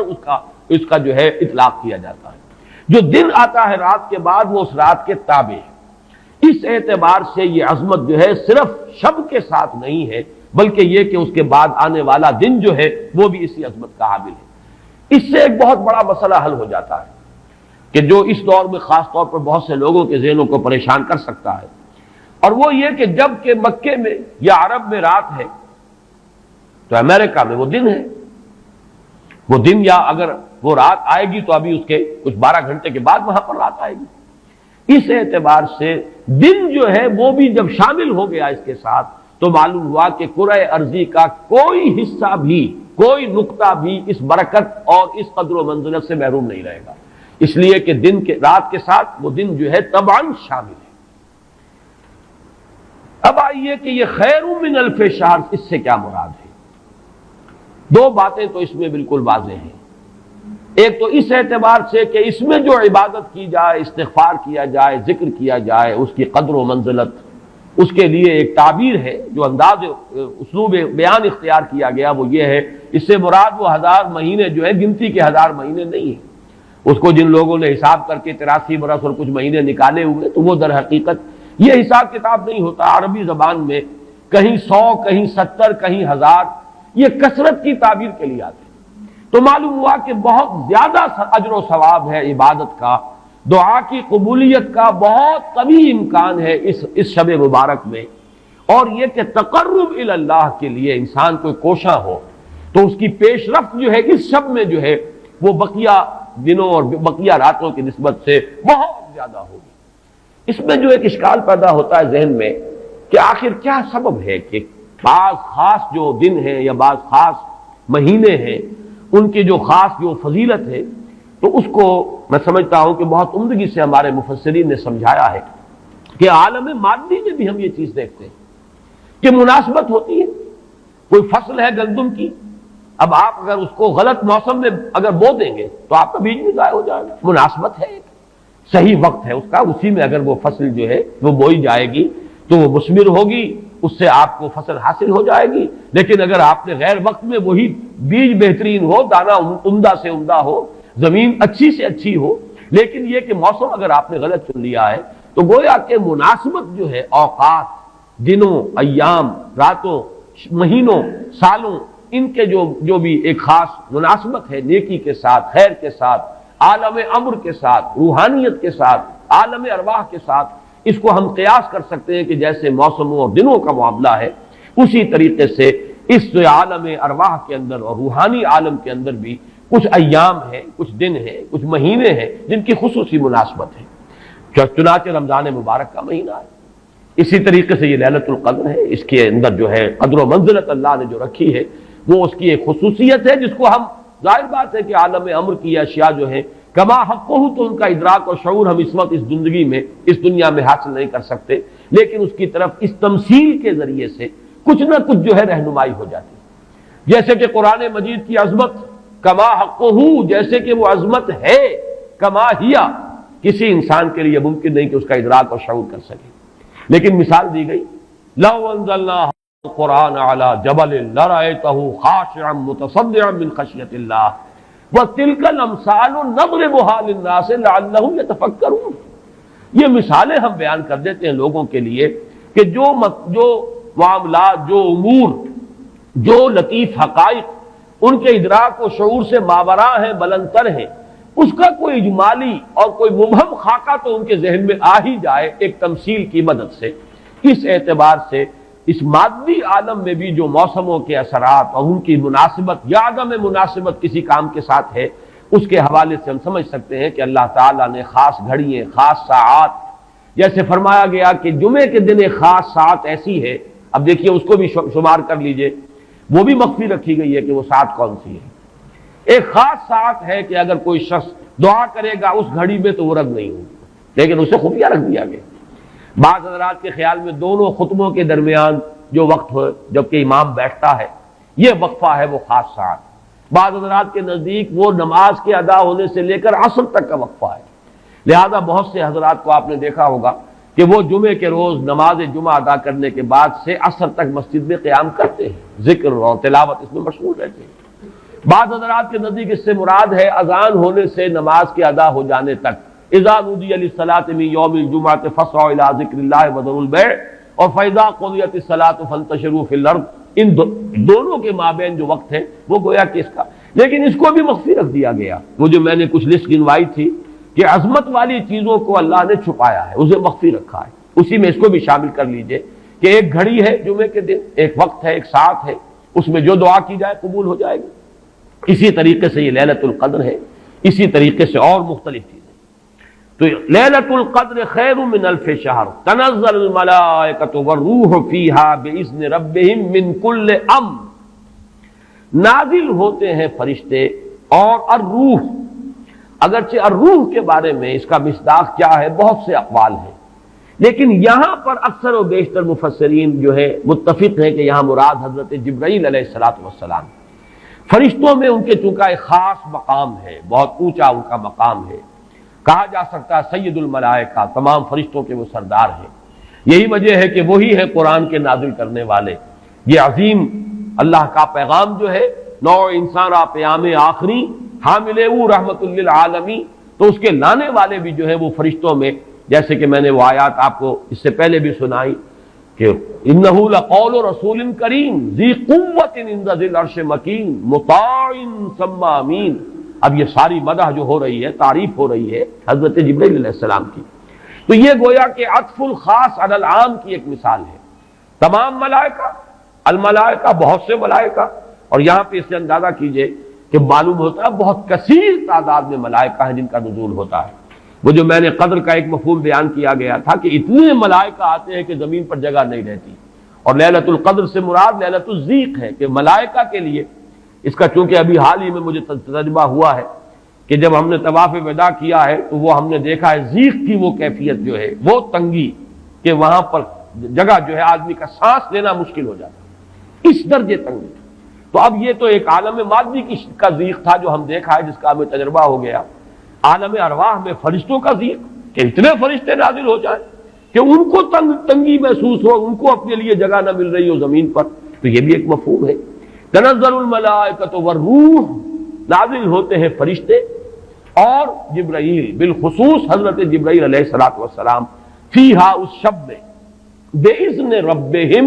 مِنْ كُلِّ أَمْرٍ سلام، وہ اپنے رب کے اذن سے۔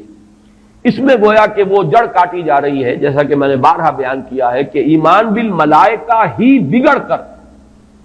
مشرکانہ نظام کی شکل اختیار کر لیتا ہے۔ یہ دیویوں اور دیوتاؤں کا تصور جو دنیا میں ہے، گاڈز اینڈ گاڈیسز، اور یہ جو بھی عربوں کے ہاں تھا آلہہ کا تصور، یہ در حقیقت فرشتوں کا تصور ہے جو بگڑ گیا۔ ہم جانتے ہیں فرشتہ پہاڑوں کا ایک فرشتہ ہے، ملک الجبال، جو حضور کی خدمت میں حاضر ہوا تھا یوم طائف کو، اگر آپ مجھے حکم دیں میں ان پہاڑوں کو آپس میں ٹکرا دوں اور جن لوگوں نے آپ کے ساتھ یہ زیادتی کی ہے وہ سرمے کی طرح پس کر رہ جائیں۔ ملک الجبال ایک فرشتہ ہے کہ جو پہاڑوں پر معمور ہے، اسی کو کہہ دیا گیا پہاڑوں کا دیوتا۔ فرق کیا ہے ملک الجبال اور پہاڑوں کا دیوتا میں؟ فرق کیا ہے؟ دیوتا کے ساتھ تصور یہ کہ اسے کچھ اختیار حاصل ہے، جبکہ فرشتوں کے بارے میں جو صراحت قرآن کرتا ہے ان کے پاس اختیار کوئی نہیں۔ یفعلون ما یؤمرون، وہ وہی کچھ کرتے ہیں جس کا انہیں حکم دیا جاتا ہے۔ لا یعصون اللہ ما امرهم ویفعلون ما یؤمرون، وہ اللہ کے کسی حکم کی نافرمانی نہیں کرتے، وہی کرتے ہیں جس کا ان کو حکم ہوتا ہے۔ اور وہ آیت جو میں نے پہلے بھی آج سنائی ہے، حضرت جبرائیل نے حضور کے اس شکوے یا گلے کے جواب میں جو بھی کہا، اپنی وضاحت پیش کی، ما نتنزل الا بامر ربک، اے نبی، اے محمد صلی اللہ علیہ وسلم، آپ کا شوق اپنی جگہ، لیکن ہم نازل نہیں ہو سکتے آپ کے رب کے اذن کے بغیر، آپ کے رب کے حکم کے بغیر، ہمارا اختیار نہیں ہے۔ اور وہ مقام اس اعتبار سے عظیم ترین مقام قرآن مجید کا ضربۃ السلام ہے، لہو ما بین ایدینا وما خلفنا وما بین ذالک، اللہ ہی کا اختیار ہے اس پر بھی جو ہمارے سامنے ہے، اللہ کے اختیار میں ہے وہ بھی جو ہمارے پیچھے ہے، اور اللہ کے اختیار میں وہ بھی جو ان دونوں کے مابین ہے۔ اب ان دونوں کے مابین کیا ہے؟ میرے آگے یہ سب کچھ ہے، میرے پیچھے یہ سب کچھ ہے، میرے آگے اور پیچھے کے مابین کون ہے؟ میں ہوں۔ گویا کہ ملائکہ بالکلیہ اللہ کے اختیار میں،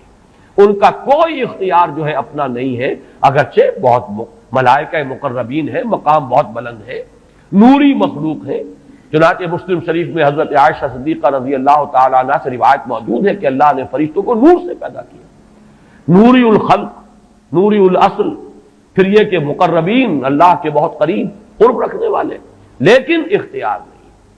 جو حکم ملتا ہے۔ بس یہ بات پیش نظر رہے تو ایمان بالملائکہ جو لازم ہے، ہمارے ایمانیات کا جزو لا ینفٹ ہے۔ آمنت باللہ وملائکتہ وکتبہ ورسلہ والیوم الآخر والقدر خیرہ وشرہ من اللہ تعالی والبعث بعد الموت۔ ایمان باللہ کے فوراً بعد ایمان بالملائکہ ہے، لازم ہے۔ لیکن یہ کہ ذرا سا دیکھیے بال برابر ادھر سے ادھر ہو جانے سے وہ جو ہے کہ رفتم کے خارج پاکشم محمل نہا شد از نظر، یک لحظہ غافل گشتم و 100 سال راہم دور شد، ایک لحظے کی غفلت جو ہے وہ 100 سال کی دوری ڈال دیتی ہے راستے کے اندر، ایک لحظے کی ذرا سی یہ لفظش جو ہے۔ اگر ان ملائکہ کے بارے میں یہ تصور قائم ہو جائے کہ یہ بھی صاحب اختیار ہے تو ٹھیک ہے، پھر کچھ دنڈوت ہونی چاہیے، پھر کچھ چڑھاوے چڑھانے چاہیے، پھر ان سے دعائیں کرنی چاہیے، ان سے استغاثہ ہونا چاہیے، ان کو پکارا جانا چاہیے۔ وہ سارا کا سارا شرک کا جو طومار ہے اب اس کے لیے پورا جواز پیدا ہو گیا اگر ذرا سی یہ علمی غلطی ہو جائے۔ تو اسی لیے یہاں پر خاص طور پر تنزل الملائکۃ والروح فیہا بإذن ربہم، اپنے رب کے اذن سے نازل ہوتے، از خود نازل نہیں ہوتے۔ یہی بات ہے کہ جو وہاں فرمائی گئی ہے اس سورہ مبارکہ میں، فیہا یفرق کل امر حکیم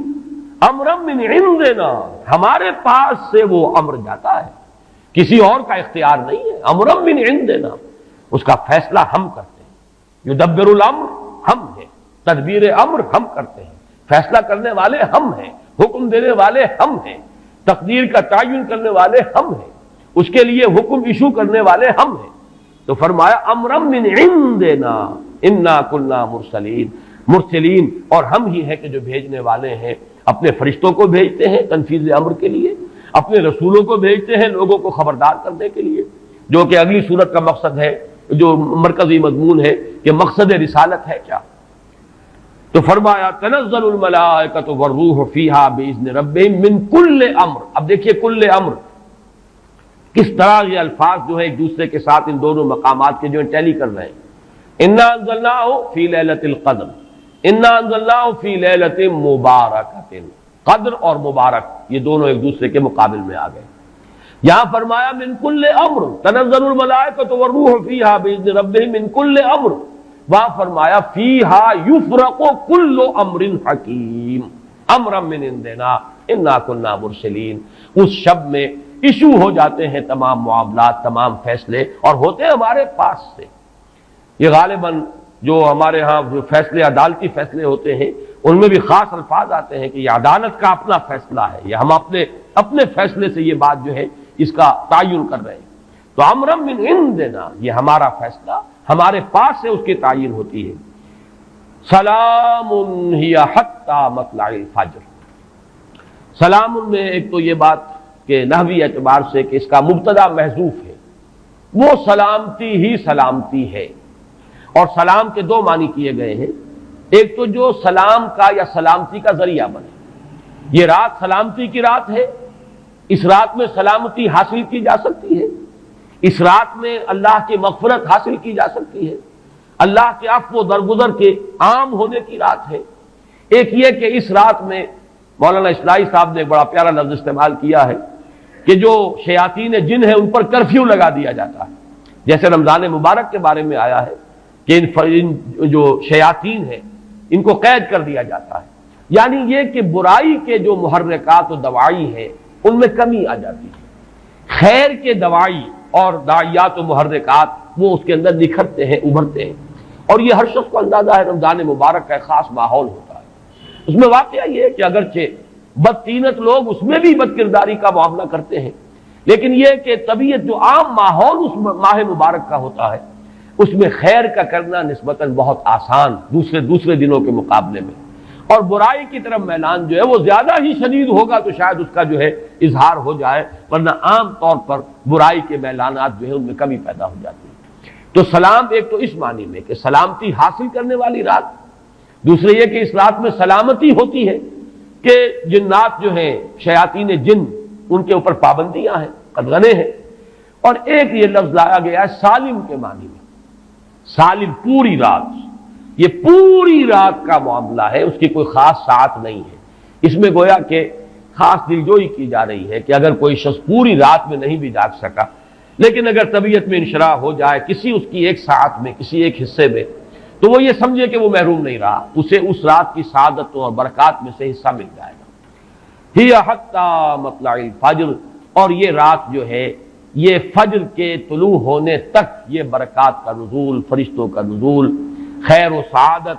سلامتی کا حصول، یہ تمام چیزیں جو ہیں اس رات کے آخری جو سرحد ہے مطلع الفجر، طلوع فجر تک یہ تمام کیفیات برقرار رہتی ہیں۔ اللہ تعالی ہم سب کو یہ